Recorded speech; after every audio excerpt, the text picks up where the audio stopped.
안녕하십니까. 네, 반갑습니다. 오늘은 계약법부터 보겠습니다.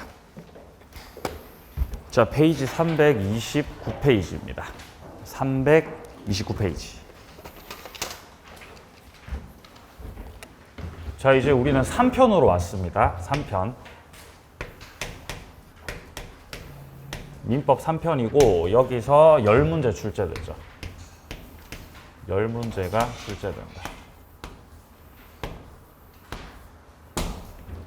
그죠? 근데 양은 적어요. 양은 적어요. 그러니까 효자죠, 효자. 3편이 효자입니다, 효자. 양 적은데 많이 나와요. 자, 여기서 총론하고 계약 총론하고 계약 강론이 있습니다. 물권법도 총론과 강론이 있었듯이 계약법도 총론과 강론이 있어요. 자, 위에 보시면 표 나옵니다, 지금. 자, 보시면 일단 총론 체계도에서 여기는 계약에 대한 전반적 내용들이 다 나옵니다. 자, 첫 번째가 2번에 나오는 성립, 계약 성립. 자, 3번에 나오는 계약의 효력. 자, 여기서 세 가지 출제 논점이 나오죠. 동시이행의 항변권, 위헌부담, 제3자를 위한 계약. 이것들 전부 다 무슨 계약이에요? 쌍무계약입니다. 자, 이것도 전부 다 무슨 계약이라고요? 다 쌍무계약이에요. 자, 그리고 마지막 4번입니다. 계약 해제. 여기서 이제 계약이 끝이 납니다. 이제 해제가 되면 계약은 소멸하거든요. 자, 이것들을 우리가 총론 파트에서 다루게 됩니다.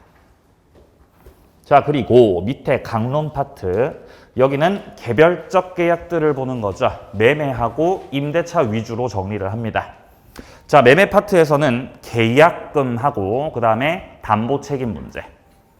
그리고 임대차 파트에서는 지금 빅3라고 되어 있는 거. 이거 임차인의 세 가지 권리 말하는 겁니다. 임차인 권리 세 가지. 비용 청구, 매수 청구권 두 가지. 자, 그리고 양도 전대차 관련된 논점들도 있죠. 이렇게 해서 총 몇 문제 나온다고요? 총 10문제 나온다는 거죠. 10문제. 그러니까 뭐라고요? 효자라고, 효자. 계약법이. 네? 계약법이 효자입니다. 그리고 여러분들이 계약법에서 배우는 것들이 나중에 실무에 쓰여요. 실무에. 실무. 여기 쓰인다는 거죠. 실질적으로. 예. 민법 총칙에서 하는 거 있죠? 뭐 비진이 반사회 이런 거. 그런 거 실무에 쓰여, 안 쓰여? 안 쓰여요. 그런 건 안 쓰여요. 우리가 실무에 쓰이는 건 요 계약 이런 거. 계약서 쓸 거죠? 여기 쓰이는 거예요. 그러니까. 자, 뒤로 넘기세요. 330페이지 옵니다. 자, 네모 2번입니다. 계약 종류. 여기는 읽고 넘어가요. 자, 일단 어디를 읽냐? 자, 밑에 쌍무 계약에서 밑에 양괄호 1번에 동그라미 1번 봅니다. 매매 계약, 교환 계약, 임대차 계약 전부 다 쌍무, 유상, 낙성, 불효식이다. 여기를 기억합니다. 낙상 유불이죠. 자, 그리고 동그라미 2번에 증여, 사용대차, 그리고 소비대차인데 무이자네요. 이러면 편무면서 무상이죠. 대가성 없음. 자, 밑으로 내려가서 양괄호 3번 봅니다. 쌍무 계약일 때 동시이행 항변 그리고 위헌부담법리가 적용된다. 여기. 자, 그리고 밑으로 내려가면 이제 유상계약이 나옵니다. 유상계약이라는 거는 대가성 있는 계약을 말하는 거고 유상계약일 때 담보 책임이 적용돼요. 자, 담보 책임은 지금 밑에 동그라미 2번에서 언급하고 있습니다. 담보 책임이 인정된다.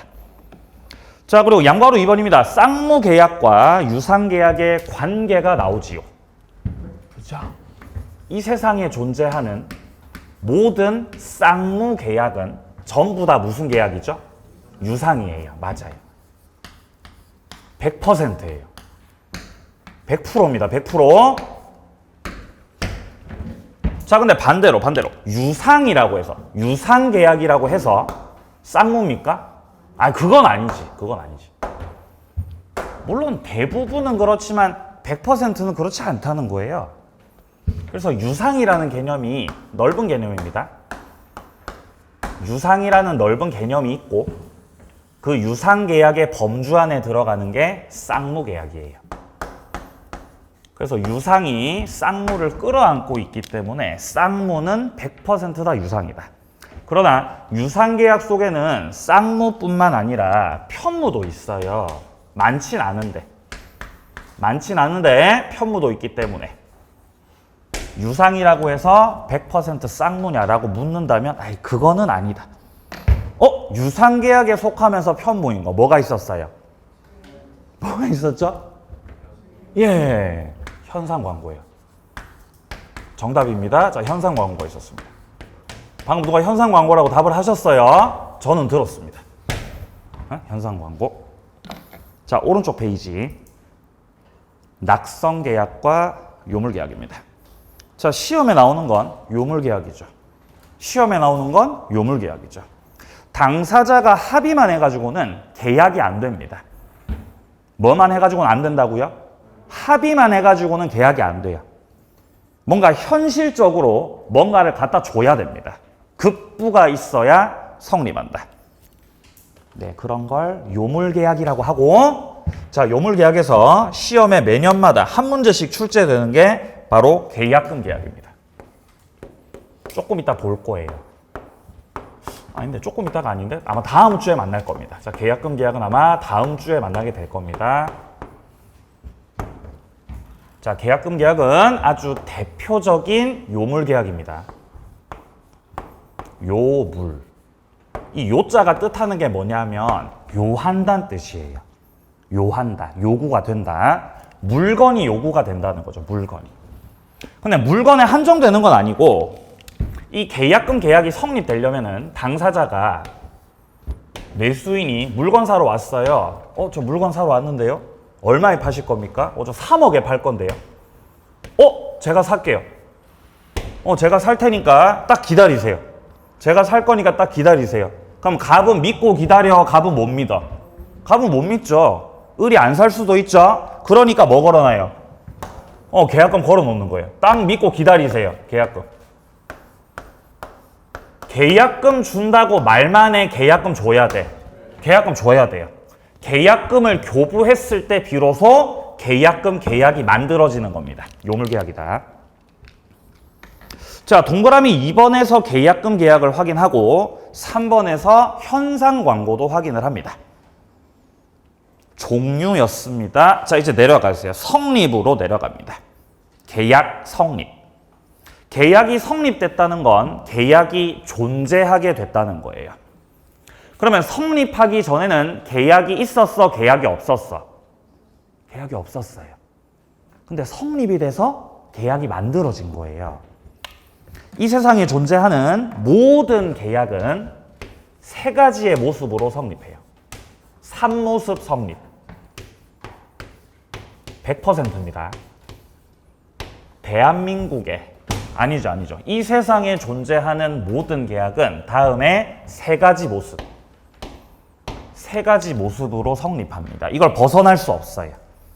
자, 먼저 첫 번째 성립의 모습. 이거는 청약과 승낙이 합치가 됐을 때입니다.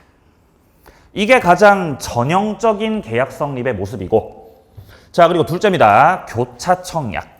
교차 청약이라고 하는 거는 둘 다 청약을 하셨다는 거거든요. 그러면 따로 승낙할 필요가 없이 양 청약이 다 도달됐을 때 계약은 성립한다. 자, 셋째입니다. 의사 실현입니다. 명시적으로 의사 표시하지 않았더라도 어떤 사실 행위가 있게 되면 그로써 계약은 성립하는 것입니다. 자, 이 세 가지 중에서 우리 시험에서 항상 출제가 되고 있는 것은 청약, 승낙, 합치, 여기를 위주로 출제가 되죠. 자, 뒤로 넘어가세요. 자, 성립의 세 가지 모습 중에서 주요하게 매년마다 출제되는 거는 청약하고 승낙의 합치다. 여기가 출제가 된다는 것입니다. 청약, 승낙이 합치가 돼야 돼, 합치. 여기서 합치가 된다는 건 객관적으로 합치, 주관적으로 합치, 이걸 다 포괄하는 개념입니다. 의사표시의 내용도 합치가 돼야 되고, 자, 객관이 내용입니다. 내용도 합치가 돼야 되고, 그리고 당사자도 합치가 돼야 되기 때문에 주관적 합치까지 요구가 됩니다. 자, 먼저 청약부터 보시죠. 1번의 개념이에요. 구체적이고 확정적 의사표시여야 됩니다. 여기서 구체적이라는 것은 제가 뭘 뜻한다 그랬어요? 그렇죠. 가격 제시. 11월 달부터 말씀드렸습니다. 구체적이라는 건 가격을 제시하고 있다라는 걸 의미한다. 따라서 청약처럼 보이는데 가격을 제시하지 않으면 그거 청약이다 아니다? 아니라고요. 가격 제시 안 하는 건 청약이 아니라 그거 뭐라 그래? 유인이라 그러죠. 밑에 구별에 나옵니다. 유인. 가격 제시 안 합니다. 유인은. 자, 그리고 내려갑니다. 상대방. 청약의 상대방은 특정인에게 해도 되고 불특정 다수에게 하셔도 됩니다. 자, 반면에 비교해서 오른쪽에 승낙 같은 경우는 청약자한테 하는 게 승낙이죠. 따라서 불특정 다수 승낙이라는 건 있을 수가 없다. 그건 안 됩니다. 자, 효력 발생 내려갑니다. 원래 의사표시 효력이 생기는 건 도달 시점이죠. 도달이 됐을 때 효력이 생기는 거예요. 도달이 됐을 때. 도달이 뭐냐? 알 수 있는 상태. 알 수 있는 상태. 이게 도달이에요. 도달.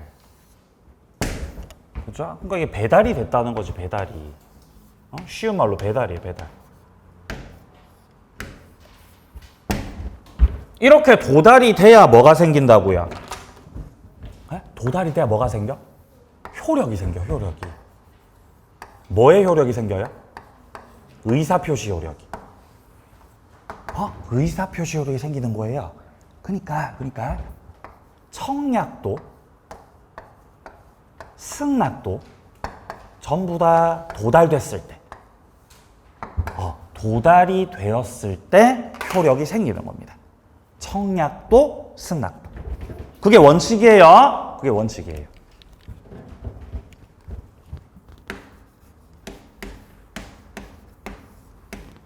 청약 그리고 승낙. 대화자 사이입니다. 대화자.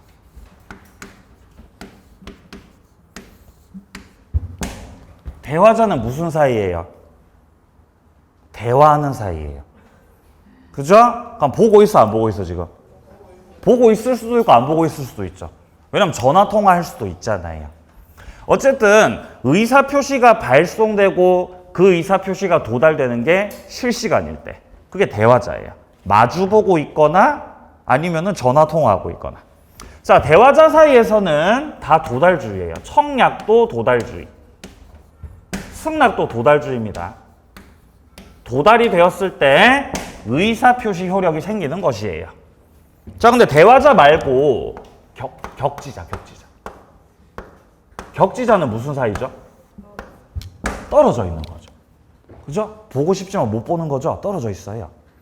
그러니까 뭘로 의사표시하는 거예요? 편지. 우편으로. 우편물로 의사표시하는 거예요. 우편물로. 그죠? 예. 군대 있으면은 전화해요, 못 해요? 예? 요새는 할 수 있죠? 우리 때는 못 했죠. 우리 때는. 그러면 의사표시 뭘로 받아야 돼요? 편지로 받아야 돼요. 편지로. 격지자죠? 격지자. 그럼 편지로 왔다 갔다 할 때는 그 편지를 보낸 시점하고 편지가 배달되는 시점이 다르다고, 차이가 있다고요. 자, 그럼에도 불구하고 청약에서는 격지자 사이에서도 이거 도달주의입니다. 근데 우리 민법에서 예외적인 발신주의 취하고 있는 거, 그거는 승낙의 의사표시가 그렇다는 겁니다. 그래서 격, 승, 발, 요거를 강조했던 거죠. 격승발. 격지자 사이에서의 승낙의 의사표시는 발신주의를 취하고 있다, 요거죠. 그럼 아무리 격지자 사이라도 승낙이 아니라 청약이면 그러면은 발신주의, 도달주의인 거죠. 아무리 승낙이라도 격지자가 아니라 대화자다. 그러면 도달이요, 발신이요? 도달이요. 그러니까 격지자일 때 승낙이 그렇다는 겁니다. 자, 그래서 오른쪽 칸에 보시면은 동그라미 3번에서 격지자 계약 성립 시기 나오죠. 승낙 통지를 발송한 때입니다. 자, 밑에 칸 내려갑니다. 자, 청약할 때 승낙 기간을 정할 수도 있고 정하지 않을 수도 있어요. 그건 자유로운 겁니다. 야, 일주일 내로 답해. 이렇게 청약할 수도 있고 그냥 청약할 수도 있고. 자, 오른쪽입니다. 승낙할지 말지. 그래, 내가 살게. 아니면은 그냥 씹어버리기. 그죠? 승낙할지 말지 자유라고요, 자유. 그죠? 자유롭다. 자, 밑으로 내려갑니다. 자, 청약으로 내려가세요. 자, 개념은 읽으시고요, 스스로. 자, 양괄호 이번에 유인 나옵니다, 유인. 자, 여기서 동그라미 2번이요. 아파트 분양 광고. 아파트 분양 광고요. 청약이요, 청약 유인이요? 유인이요, 유인. 분양 광고. 그죠? 이거 모의고사 나와요, 이번에. 이번에 모의고사 나옵니다. 맞추세요. 네? 예. 자, 내려갑니다. 자, 양괄호 3번이요. 자, 효력 및 구속력. 자, 동그라미 2번에 도달시. 도달시 효력 생긴다. 3번이요. 구속력. 청약하고 나면 이거 철회를 해 못해? 철회를 해 못해? 철회를? 못해. 철회 못해요. 왜 철회 못해요? 철회가 되면 상대방의 기대권을 해치기 때문에 손해가 생길 수 있습니다. 손해가.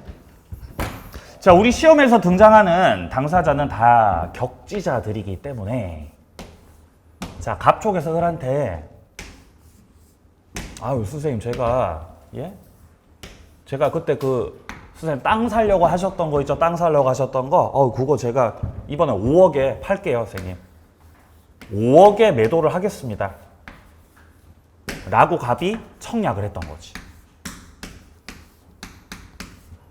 그리고 그 청약이 을한테 딱 도달하게 되면은 을은 이걸 살 건지 말 건지 이제 나름대로 결정을 하겠죠? 사겠어요, 안 사겠어요?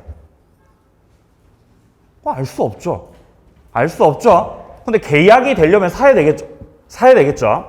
그럼 을이 갑 쪽에서 5억에 매도를 한다고 했기 때문에 을은 5억을 마련할 거 아니에요. 5억을 마련하고 준비할 거 아닙니까? 근데 한창 대출 알아보고 있는데 갑이 철회할게. 미안해, 철회. 이렇게 해버리면 을의 기대권을 해치고 을에게 손해가 생길 수 있다고요. 그러니까 청약하고 나서 그 의사표시가 도달되고 나면은 마음대로 철회를 해 못해. 철회 못한다고. 언제까지 철회 못해요? 언제까지 철회 못하죠? 며칠까지? 상당 기간이죠? 맞아요, 상당 기간이에요. 일단 갑 쪽에서 최초에 을에게 청약을 할 때, 야, 너 10월 30일까지. 10월 30일까지야잉? 라고 갑이 청약을 했다면은 승낙 기간을 정한 거잖아요. 그러면 그 정한 기간까지 청약의 효력이 있는 거예요. 그러면 갑은 며칠까지만 기다려줘요? 10월 30일까지만 기다려주는 거예요. 애초에 청약할 때 그때까지 다 봐라 그랬으니까. 그러면 이 날짜가 되도록 을 쪽에서 승낙이 없으면 이거 매수한다는 거 안 한다는 거? 안 한다는 거죠. 그럼 청약이 끝이 나요. 네? 이제 끝이 나는 거예요. 끝이 나는 거. 근데 승낙 기간을 정할 수도 있는데 정하지 않을 수도 있거든. 기간을 안 정하면 그럼 언제까지 효력이 있는 겁니까? 라고 물었을 때 기간을 안 정했으니까 언제까지? 상당 기간. 네, 기간을 안 정하면 상당 기간까지 청약의 효력이 있게 됩니다. 그러니까 청약의 효력이 있을 때까지는 있다가 그냥 자동적으로 끝이 나는 거고 그 사이 동안에는 철회를 한다고 철회 못한다고? 철회 못한다고요. 이게 청약의 구속력입니다. 구속력.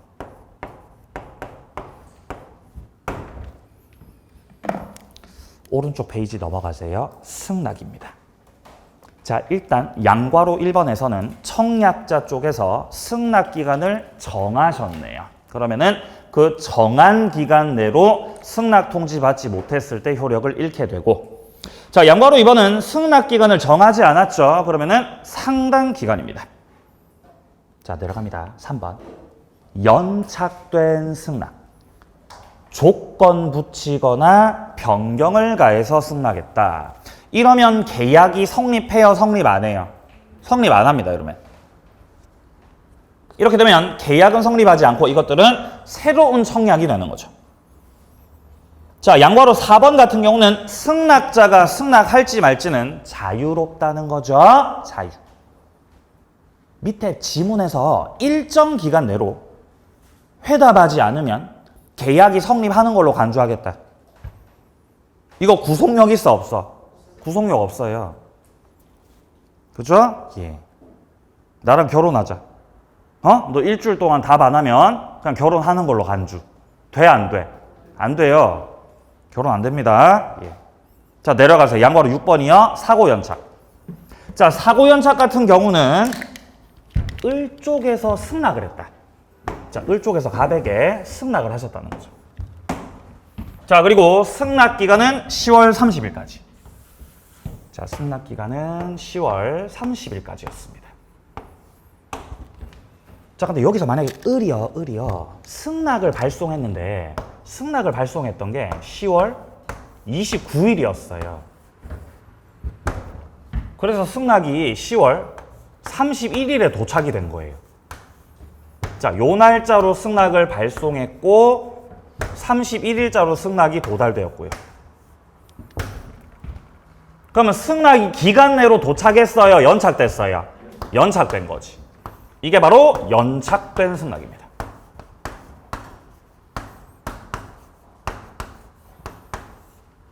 사고가 있었던 거예요, 늦을만 해서 늦은 거예요? 늦을만 해서 늦은 거죠.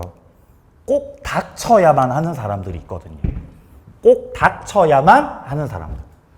그죠? 그러니까 전날에 보내니까 이렇게 늦어버린 거지. 이렇게 되면 계약이 성립해요, 성립 안 해요? 계약 성립 안 됩니다. 계약이 성립하지 않고. 성립하지 않고. 뭘로 볼 수 있다? 새로운 청약으로 볼 수 있다. 근데 문제는 연착됐을 때요. 연착됐을 때 을이 10월 20일에 보냈어요. 미리 보냈던 거지, 빨리빨리. 발송했는데 안타깝게도 뭔가 사고가 터져가지고 10월 31일자로 도달됐다. 이거는 늦을만 해서 늦은 게 아니거든요. 이건 뭔가 사고가 터진 것이기 때문에 이런 연착을 따로 빼서 사고 연착이라 그런다. 이러면 계약 성립한다, 성립 안 한다? 알 수 없다. 여기서는 누구한테 공이 넘어가죠? 청약자 갑한테 공 넘어가죠. 갑 쪽에서 뭐 해야 돼요? 연착 통지해야죠. 연착 통지해야죠. 을 쪽에서 애진작에 승낙 통지를 발송했던 상황이기 때문에 을은 돈 마련하려고 준비하고 있겠죠. 근데 안타깝지만 사고가 생겨서 늦어버렸기 때문에 갑 쪽에서 을에게 연착됐다고 통지해줘야 됩니다. 자, 그럼 여기서 연착 통지를 하면 연착된 걸로, 연착 안 된 걸로? 연착된 걸로. 그럼 계약은 성립해, 성립 안 해? 성립 안 하지. 요렇게. 자, 반대로 갑 쪽에서 연착 통지를 하지 않으면은 연착되지 않은 걸로 간주됩니다. 갑이 아무 말도 안 한다는 건 나는 이대로 계약이 돼도 좋다는 거거든요. 그러면 계약은 성립해요. 근데 성립이 되기는 되는데 지금 갑과 을이 격지자 사이기 때문에 며칠자로 계약 성립해요? 20일자겠죠? 승낙 통지를 뭐 한 날짜로? 발송한 날짜로. 예, 요 날짜로 해서 계약은 성립하게 됩니다. 자, 밑에 쪽에 일단 동그라미 1번부터 보면은 첫째 줄에 이런 말이 나와요. 승낙 통지가 승낙기간 후 도달됐습니다. 자, 여기서 승낙기간 후 도달이라는 게 연착의 뜻이죠. 뭐가 됐다고? 연착됐다고. 자, 근데 보통 기간 내로 도달할 수 있는 발송이었다. 그러니까 닥쳐서 보냈다, 여유롭게 보냈다. 여유롭게 보냈다는 거예요. 여유롭게 보냈는데 연착된 거죠? 이게 무슨 연착이에요? 사고 연착. 사고 연착이라는 거죠. 둘째 줄, 청약자는 지체 없이 연착 통지 해야 된다. 연착 통지 안 하면 연착되지 않은 걸로 간주된다. 그럼 계약은 뭐가 된다? 성립한다. 밑에 표 보세요, 표. 지금 표 첫째 칸에 보시면 연착 통지하지 않으면이라고 되어 있습니다. 그러면 연착되지 않은 걸로 계약은 성립하게 되고, 그 반대로 밑에 칸에 보시면은 연착 통지를 하셨죠? 그러면 연착된 걸로 간주가 되고 계약은 성립해요, 성립 안 해요? 성립 안 하게 됩니다. 자, 청약 승낙이었습니다. 자, 다음 이제 뒤로 넘어가세요. 334페이지입니다. 자, 네모 2번에 보시면 계약 성립에 특수 문제가 나오고 있습니다. 여기서부터 나오는 게 불능입니다. 계약법을 관통하고 있는 게 바로 불능이라는 개념이에요. 불능. 불능은 이런 문제죠. 매매 계약이 체결되고 매도인 쪽에서 물건을 넘겨야 돼요. 그리고 매수인 쪽에서는 금전을, 대금을 지급해야 됩니다. 근데 여기서 불능이라는 거는 금전이 불능이 될 수는 없습니다. 돈은 안 갚는 거예요, 돈 못 갚는 거예요? 돈은 안 갚는 거, 못 갚는 거? 안 갚는 거예요. 돈은 주는 거예요, 안 주는 거예요, 못 주는 거예요? 안 주는 거예요. 돈이 없어질 수 있습니까? 에? 돈이 이 세상에 돈이 없어질 수 있습니까? 아니요, 돈은 분명히 존재하거든요. 네가 돈이 없는 거지. 그러니까 여기서는 불능이 생길 수 없어요. 불능이 생길 수 없고, 을이 돈 안 주면 이거는 100% 돈 안 주면 이행지체입니다. 돈을 안 주는 건 지체라 그러고 여기서는 불능이라고 하지 않아요.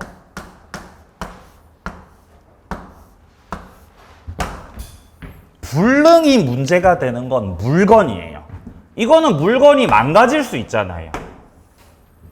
이 세상에 그 물건이 한 개밖에 없는데 그 물건이 완전히 부셔져 버린 거죠. 그랬을 때 이걸 뭐라 그래? 불능이라 그래요. 그러니까 불능이라는 건 물건이 불능이다, 돈이 불능이다. 물건이 불능입니다. 물건이 불능. 네. 자, 그리고 여기서 갑과 을 사이가 매매 계약일 때 누가 채무자예요? 누가 채무자죠? 예? 둘 다요? 아, 둘 다 아닌데요? 갑이 채무자인데요, 갑이. 갑이 채무자예요. 을은 채권자죠? 약속했잖아요. 약속했죠? 까먹었죠? 자, 매매 계약을 할 때 갑 쪽에서 만약에 건물을 넘긴다고 한다면, 건물을 이전시킨다고 한다면은 그 매매 목적물 기준으로 해서 물건을 넘겨야 될 사람이 채무자죠. 이게 매도인 측입니다. 채무자. 자, 반대로 건물을 넘겨받을 권리가 있는 사람, 그 사람이 바로 채권자, 매수인이라는 거예요. 이것들이 계약법을 관통하고 있으니까 기억하셔야 돼요. 불능이라는 거는 매도인 측에서 불능 생긴 거고 채무자가 매도인이다 라고 약속했다. 자, 이 상태에서 물건이 부셔졌기 때문에 이 불능에 대해서 뭔가 문제 해결을 해야 되는데, 불능의 개념이 원시적 불능도 있고, 그리고 무슨 불능도 있어요? 후발적 불능도 있어요.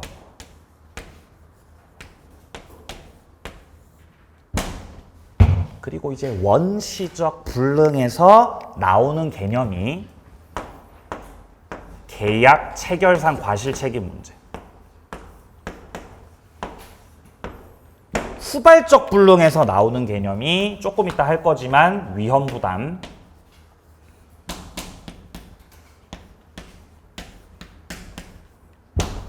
그리고 채무 불이행. 이게 후발적 불능에서 나오는 개념입니다. 여기를 이제 순차적으로 한 개씩 볼 거예요.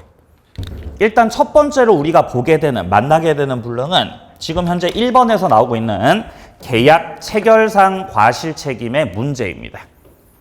여기는 원시적 전부 불능입니다. 원시적 무슨 불능이라고요? 전부 다 불능입니다. 원시적 불능. 그러면 원시적 불능이라는 말 자체가 계약이 체결되기 전부터 불능, 체결하고 나서 불능. 체결하기 전부터. 체결 전부터 불능이에요. 체결 전부터. 자, 갑이 을한테 공장을 팔기로 한 거지. 공장을 팔게. 을이 공장을 10억에 매수하기로 했던 거지. 매매 계약이 체결된 거죠. 매매 계약이 체결됐다.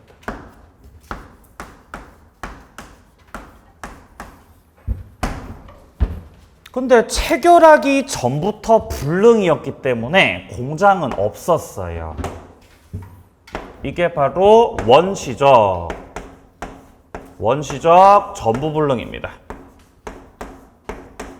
전부가 싹 다 불능이다. 그러면 원시적 전부 불능이라면은 갑과 을 사이에 매매 계약이 유효라는 거다, 무효라는 거다? 무효라는 거죠. 매매가 무효예요. 그러면 무효니까 을이 갑한테 줬던 뭐 계약금 이런 게 있을 수 있죠. 그 계약금 어떻게 해야 돼요? 다시 돌려받아야 돼요. 계약금 돌려받고 그다음 어떻게 해야 돼요? 집에 가야 돼요. 계약금 돌려받고 집에 갑니다. 그죠? 빠이빠이.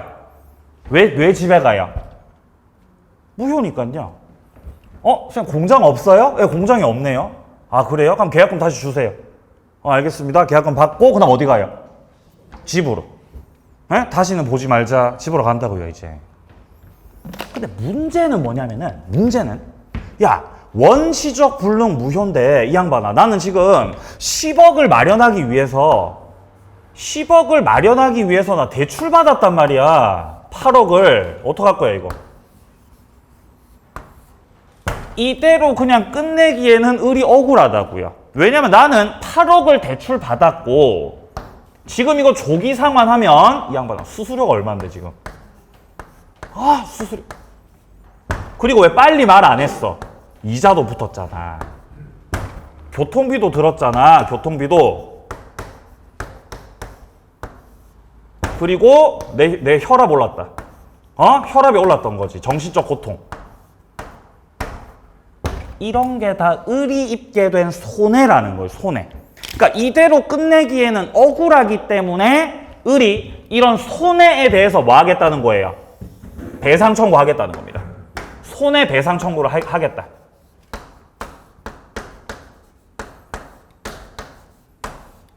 그렇다는 건 을은 계약 체결 당시는 원시적 전부 불능이라는 걸 을은 알았다, 몰랐다? 몰랐다는 거죠. 나는 몰랐지, 그때 당시에. 그리고 무과실까지 요구됩니다. 충분히 확인까지 했었다. 무과실. 자, 그리고 반면에 갑 같은 경우는 원시적 전부 불능이라는 거를 알았거나 알 수 있었다. 그러니까 이렇게 되기는 사실 쉽지 않아요, 현실적으로. 원래 민법에서 계약에서 계약이 체결됐다가 원시적 전부 불능 무효잖아요. 그럼 그냥 헤어지는 거예요. 책임을 묻지 않아요. 그게 원칙입니다. 근데 우리 민법에서 유일하게 원시적 전부 불능에서 책임을 묻는 제도가 바로 요 제도예요. 개체과. 특이하죠? 그래서 이제 출제가 되는 거죠. 특이해서. 근데 책임을 묻는 게 원칙은 아니기 때문에 요건이 까다로운 거죠. 원시적 전부 불능이어야 되고 그 불능을 알았거나 알 수 있었어야 되고 타방은 게다가 몰랐고 무과실까지. 요렇게 됐을 때 개체가 성립하는 거죠. 요건 몇 가지예요? 3가지입니다. 첫 번째, 원시적 전부불능일 것. 두 번째, 알았거나 알 수 있었을 것. 세 번째, 몰랐고 무과실일 것. 요건 3가지. 네. 그럼 이렇게 요건을 갖추면 배상 청구할 수 있다, 없다? 할 수 있다. 요건 갖추면 배상 청구할 수 있다. 이때 배상 청구하는 건 이런 손해를 말한다. 이런 손해를 신뢰 손해라 그런다. 나는 유효를 믿었기 때문에 계약이 유효라고 믿었기 때문에 이런 손해가 생겼으니까 이 손해에 대해서 배상 청구하겠다는 거죠. 그죠? 이거 다 해서 내 손해가 1,000만 원이에요. 그죠? 1,000만 원인 거지. 그럼 1,000만 원 청구할 수 있죠? 그건 아니에요. 뭐를 못 넘겨요? 이행이익 못 넘깁니다. 당신 손해가 1,000만 원이더라도 계약이 유효했더라면 얻었을 이익을 넘기지는 못한다. 저 매매가 유효였더라면 전매 차익이나 시세 차익을 통해서 을이 얻을 수 있었던 확정적 이익은 500만 원에 불과했다. 그러면 500만 원에 내에서 신뢰 손해 배상 책임 묻습니다. 자, 양괄호 1번의 요건을 확인하세요. 원시적 전부 불능. 첫 번째 요건. 두 번째, 일방은 알았거나 알 수 있었을 것. 타방은 선의 무과실일 것. 이렇게 요건 3가지입니다. 내려갑니다. 양괄호 2번 배상 책임. 신뢰 이익을 배상한다. 뭐를 못 넘기고? 이행이익을 못 넘기고요. 그럼 개체과는 계약이 성립된 거, 성립 안 된 거? 성립된 거, 성립 안 된 거? 위에 1번 보세요. 위에 파란 색깔 1번. 무슨 단어 보이세요? 파란 색깔 1번. 무슨 단어 보이세요? 체결. 체결상 문제죠. 단어 잘 보세요. 계약 체결상의 과실책임 문제죠? 그럼 체결된가 안 된 거? 체결된 거죠. 네, 체결이 된 거지요. 계약이 성립돼야 이게 무효라고 말할 수 있어요. 성립 자체가 안 됐으면은 무효라고 할 수 없습니다. 성립이 되어야 효력이 없다고 할 수 있다. 여기 성립이라고 써놨죠, 지금 제가. 체결된 거, 체결 안 된 거. 체결된 겁니다.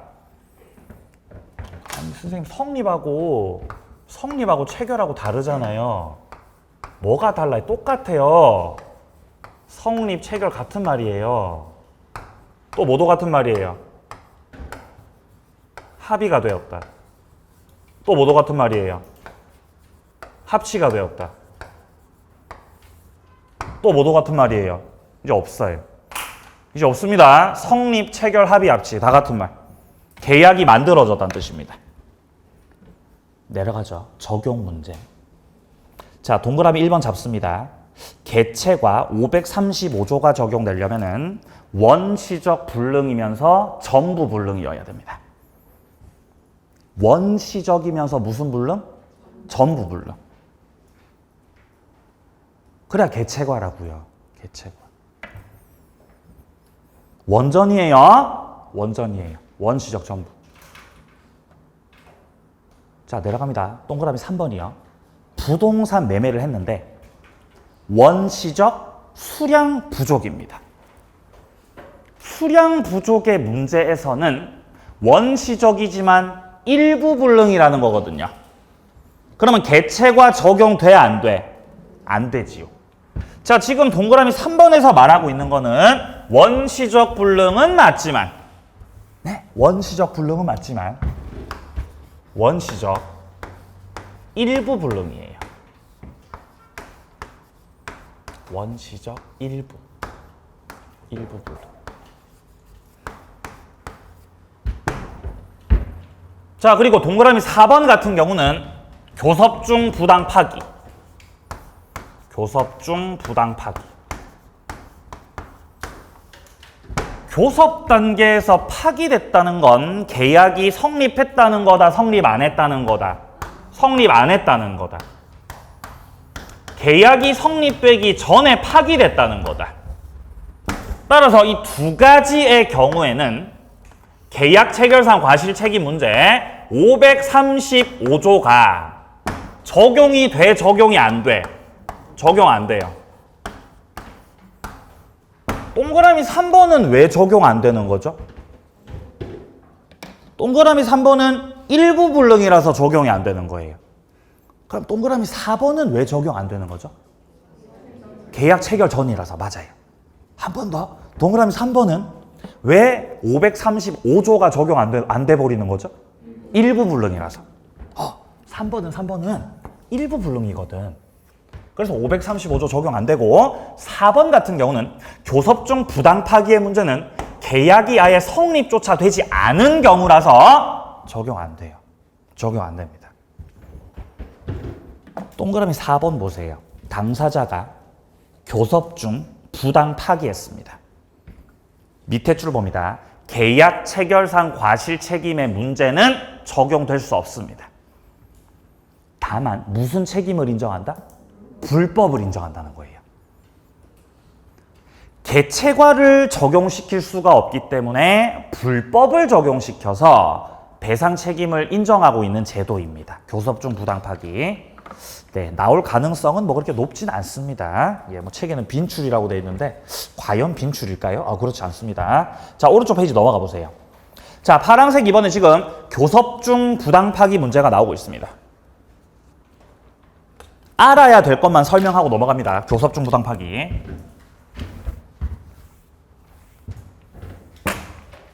교섭 중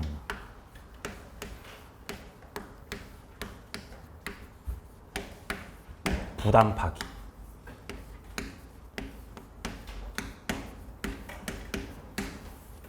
자, 교섭 중 부당 파기에서 우리가 첫 번째로 잡으셔야 되는 거는 교섭이라는 겁니다. 교섭. 그러면 교섭 중이라는 말 자체가 계약이 성립했어, 성립 안 했어? 성립 안 했어, 계약이. 그러니까 성립할 뻔했는데 성립은 안 됐다는 거죠. 그러면 계약 성립이 안 됐으니까 교섭 중 부당 파기에서는 계약 체결상 과실 책임의 문제 535조가 적용되지 않는다. 이게 첫 번째. 두 번째, 계약 체결상 과실 책임으로 문제 해결을 못하니까 뭘 가지고 문제 해결하냐면은 불법 행위 책임. 불법 행위 책임을 지우게 된다.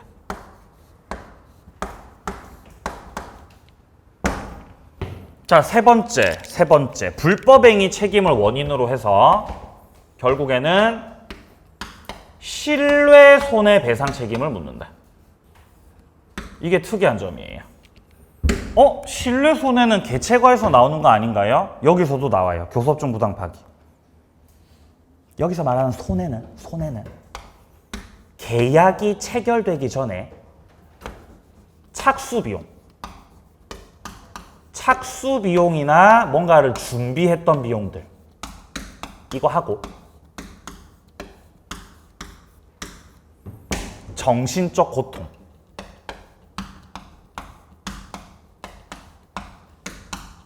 이런 것들이 신뢰 손해입니다. 근데 당연히 감안하고 했었던 뭐 견적서라던가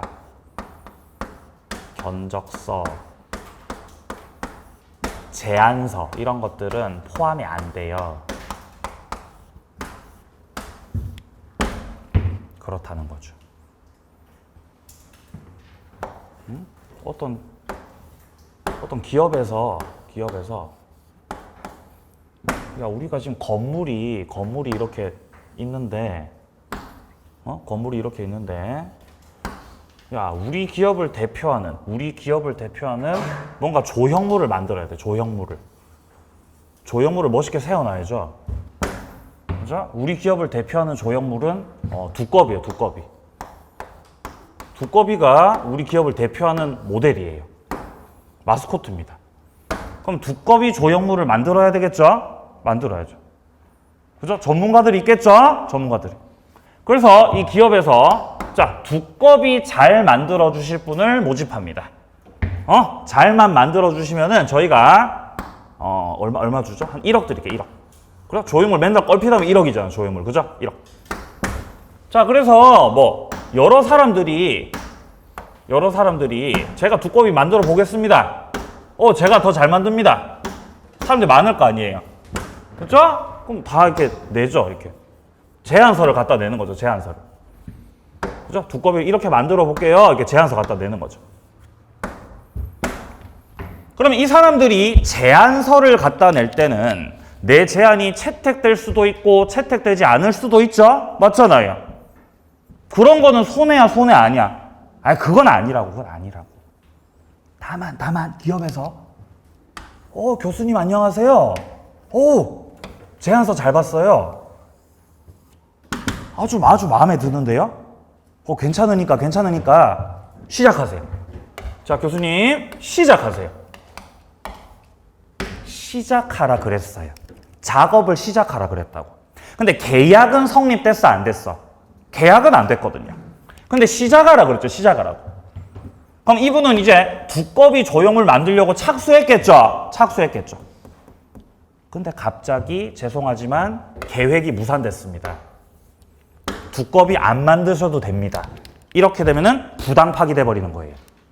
교수님은 지금 믿고 철골 해가지고 지금 만들고 있다고, 두꺼비를. 근데 갑자기 느닷없이 이제 하지 마세요. 안 하셔도 됩니다. 라고 부당 파기해버리면 마음이 아프죠? 나는 계약이 될 거라고 믿었죠? 그게 뭐예요? 나는 믿었기 때문에 손해가 생겼다는 거죠? 그게 신뢰 손해라는 거예요. 그죠? 착수비용, 준비비용 내놔라, 나쁜 놈들아. 착수하는데 준비하는데 비용 들어갔다는 거죠. 그리고 내 정신적 고통. 배상 책임 묻습니다. 계약은 됐어요, 안 됐어요? 계약은 아직 안 됐습니다. 근데 될 것처럼 했다는 거지, 니네들이. 될 것처럼 사람 마음 들었다가 놨으니까 책임지라는 겁니다. 자, 지금 현재 일단 양과로 3번의 법적 책임 문제에서요. 자, 동그라미 1번입니다. 파기한 자에게 계약의 내용을 강제할 수 없습니다. 싫어, 나는 두꺼비 만들 거야. 이렇게 할 수 있어, 없어? 없다고요. 왜 이렇게 할 수 없죠? 계약이 안 됐으니까. 계약이 성립 안 됐으니까. 2번입니다. 체결 전 단계다. 채무 불이행 책임. 개체과 이거 안 된다고요. 뭘로 문제 해결한다? 불법이다. 사람 마음 들었다 놨다 한 건 불법이다. 불법. 내려갑니다. 범위 첫 번째, 신뢰 손해를 배상한다. 자, 여기서 신뢰 손해라고 하는 것은 착수비용,